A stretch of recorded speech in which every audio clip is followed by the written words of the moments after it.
नमस्कार, आप देख रहे हैं गुड न्यूज। विंध्य महात्म पृथ्वी के केंद्र बिंदु पर विराजमान माता विंध्यवासिनी बिंदुवासिनी आदिकाल से भक्तों का कल्याण करने के लिए विंध्य पर्वत व पतित पावनी गंगा के पावन संगम श्रीयंत्र पर विराजमान है।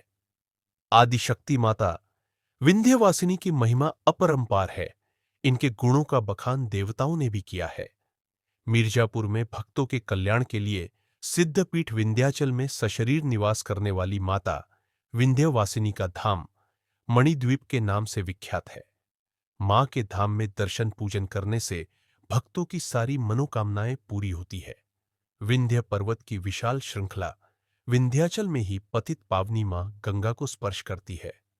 पर्वत के ऐशान्य धर्म कोण पर विराजमान माता विंध्यवासिनी अपने चार रूपों में चारों दिशाओं की ओर मुंह करके अपने चार रूपों में भक्तों का कल्याण कर रही है। विंध्य धाम में आदिशक्ति माता विंध्यवासिनी अपने पूरे शरीर के साथ विराजमान है, जबकि देश के अन्य शक्तिपीठों में सती के शरीर का एक एक अंग गिरा है।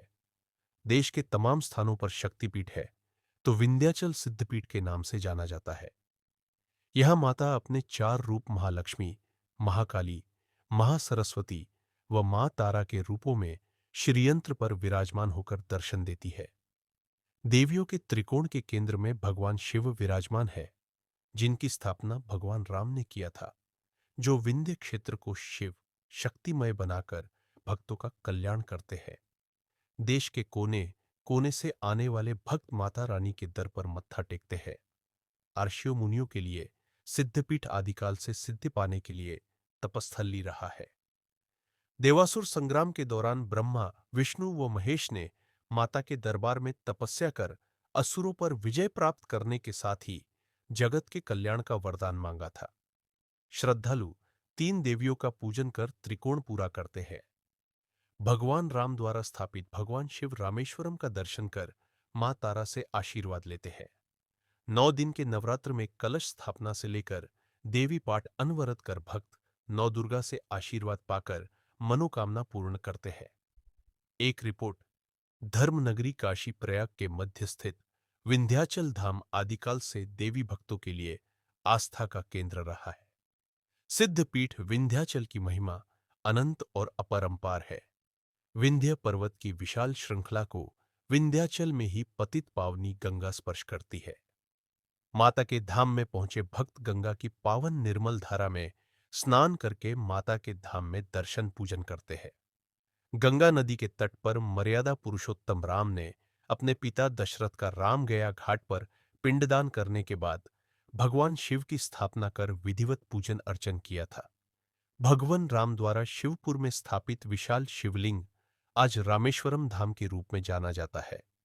त्रिकोण के केंद्र बिंदु पर सदाशिव अपने संपूर्ण गणों के साथ विराजमान विंध्य धाम की महिमा बढ़ा रहे हैं। रामेश्वरम महादेव का दर्शन करने से शिवधाम की प्राप्ति होती है।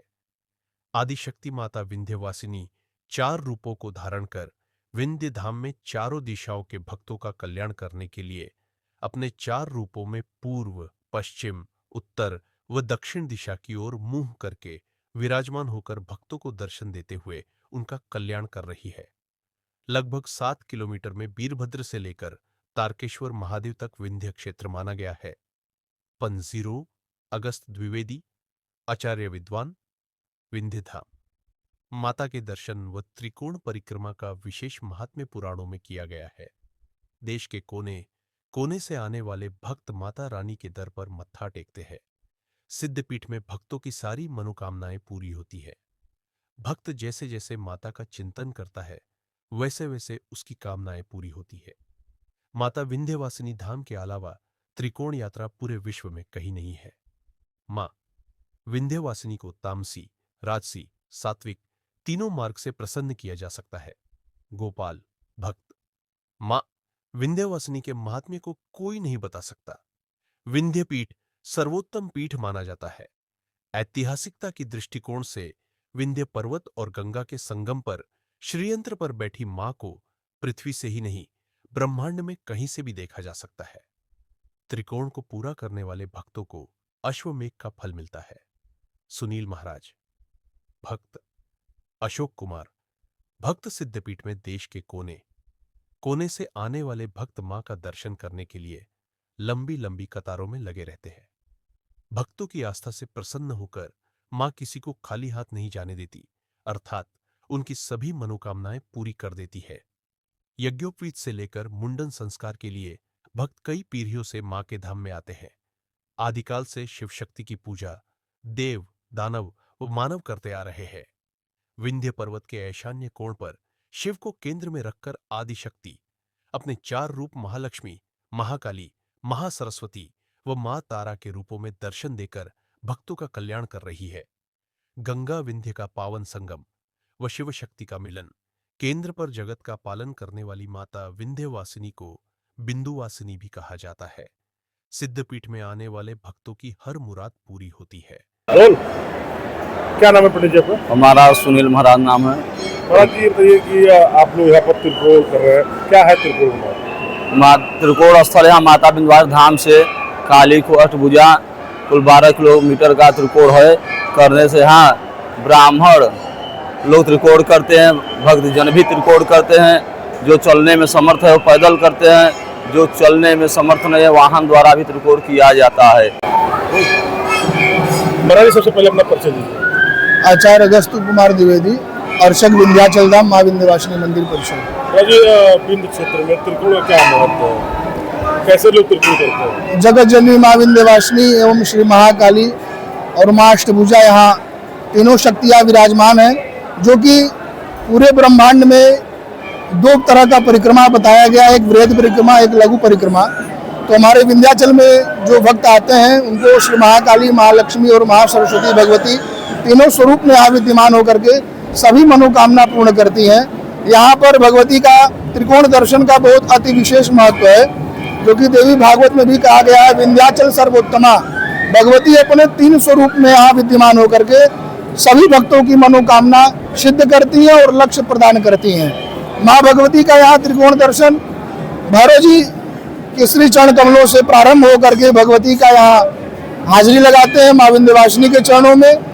उसके बाद यहाँ से जाते हैं श्री महाकाली भगवती, वहाँ दर्शन करते हैं। तत्पश्चात माँ अष्टभुजा का दर्शन करते हैं। उसके बाद पुनः यात्रा को संपूर्ण करते हैं।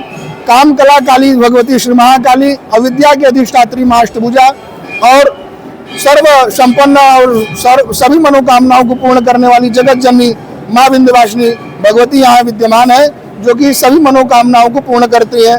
जैसे कि हम विशेष रूप से बता दें कि नवरात्र में या देवी उपासना में कलश स्थापन का विशेष महत्व है।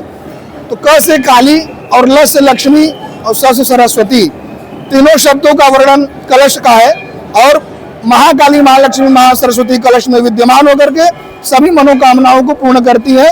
धर्मावलंबियों से आग्रह करता हूँ कि इस शुभ नवरात्र में सभी भगवती का आराधना करें, जिससे सभी मनोकामना पूर्ण हो आप सभी का। जी माना ये जाता है कि जो पढ़ा लिखा न हो, ऐसे लोग माँ का यहाँ पर त्रिकोण करें तो देवी भागवत का उनको फल भी मिलता है, ऐसा है क्या? बस उसमें अशोक कुमार सिंह हजार। तो कहाँ से आए हैं दर्शन करने, कौन सा मंदिर है? मैं बिहार के रोहतास जिला से आया हूँ। कौन सा मंदिर है ये? माता विंध्यवासिनी का मंदिर है। जगत जननी आदि शक्ति माता जगदम्बा माता भगवती माँ विंध्यवासिनी का मंदिर है। कैसा लगता है आपको यहाँ पर? माता के दरबार में आना ही आना है, बहुत सुंदर लगता है हमको।